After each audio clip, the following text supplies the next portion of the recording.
કોઈપણ આરોપી ગુનો કરતા પહેલા એકવાર પોલીસ અને કાયદાનો ડર રાખે છે અને વિચારે છે, પરંતુ સુરતમાં એક આરોપીએ ગુનો કરવા માટે શહેરના જ એસીપીના ગનમેન પિસ્તોલની ચોરી કરી હતી। સલાબતપુરા વિસ્તારમાં ઈદ મિલાદના બંદોબસ્તમાં રહેલા એસીપીના કમાન્ડોના કમર પર લટકાવેલી 10 કારતૂસ સાથેની પિસ્તોલ અજાણ્યો શખ્સ ભીડનો લાભ લઈને ચોરી કરી ફરાર થઈ ગયો હતો। આ ઘટનાને લઈને સુરત ક્રાઇમ બ્રાન્ચની ટીમ પણ તપાસમાં જોડાઈ હતી।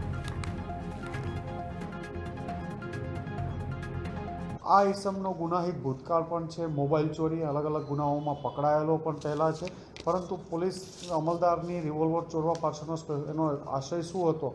પ્રાથમિક દ્રષ્ટિએ એવું કહે છે કે ખૂબ દેવું થઈ ગયા હતા, કોઈ મોટો ગુનો યોજવા માટે એણે ભીડનો લાભ લઈ અને પિસ્તોલ ચોરી લીધેલી, પણ હજી તપાસ દરમિયાન એનો કોઈ મોટું ષડયંત્ર હતું કે કેમ એ બાબતની તપાસ ચાલી રહી છે।